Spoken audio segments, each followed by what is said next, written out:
Le fait de faire un salon exclusivement B2B permet de pouvoir se concentrer sur l'essentiel. Il y a un certain nombre d'acteurs de différents travaillants au niveau agricole, mais sur différents secteurs comme les engrais, la semence, l'irrigation.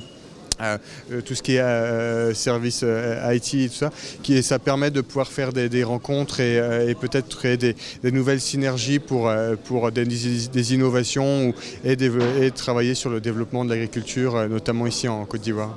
Notre rôle, c'est de pouvoir apporter à l'agriculteur des produits toujours de plus en plus performants et moins en moins dangereux pour sa santé.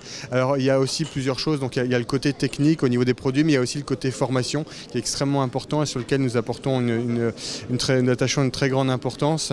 Donc formation des agriculteurs à l'utilisation des produits, formation des formateurs, des coopératives pour pouvoir avoir que ces produits soient utilisés de façon optimale et de façon la plus sécure possible.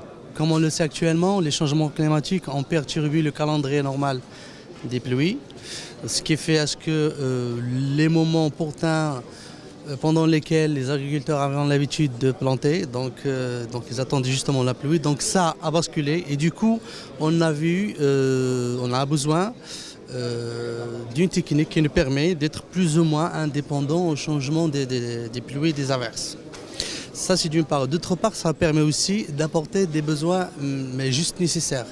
Dans le sens où les anciennes techniques d'irrigation, essentiellement l'irrigation à l'arrêt, au gravitaire, consommaient beaucoup d'eau et provoquaient de la pollution du sol et des pertes d'eau. Donc la technique de goutte à goutte permet d'apporter une très petite quantité d'eau, mais vraiment raisonnée, et ça permet aussi de préserver les conditions du sol, de préserver l'eau et aussi de permettre aux gens d'assurer leur sécurité alimentaire.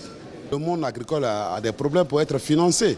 Je pense qu'avec l'Agriforum, nous allons peut-être voir avec les différents gouvernements comment financer le monde agricole. C'est vrai qu'aujourd'hui en Côte d'Ivoire, nous avons pu bénéficier du PNIA qui aide aujourd'hui le monde agricole. Mais il ne faut pas se limiter à cela. Il faudrait que les États puissent convertir ces efforts avec les banques pour qu'on puisse accompagner les différents, comme on le dit, le secteur privé est porteur du secteur agricole. Mais aujourd'hui, ce secteur privé ne fait pas face à un certain nombre de réformes.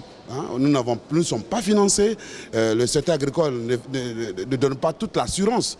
En général, on a des producteurs qui rencontrent des difficultés à se financer en ce qui concerne leur approvisionnement en intrants. Et ça représente également un intérêt au niveau du financement aussi, parce qu'il y a des entreprises de financement, des banques, des fonds d'investissement qui sont là et qui ont, je pense, aussi recherchent des opportunités de financement. Et donc nous sommes là pour discuter avec ces entreprises-là, pour leur dire que nous pouvons collaborer avec eux, nous pouvons leur apporter des solutions, nous pouvons contribuer au développement de l'agriculture en leur proposant et en partageant avec eux les différentes stratégies de sécurisation de leur financement et donc de la gestion des risques en fait.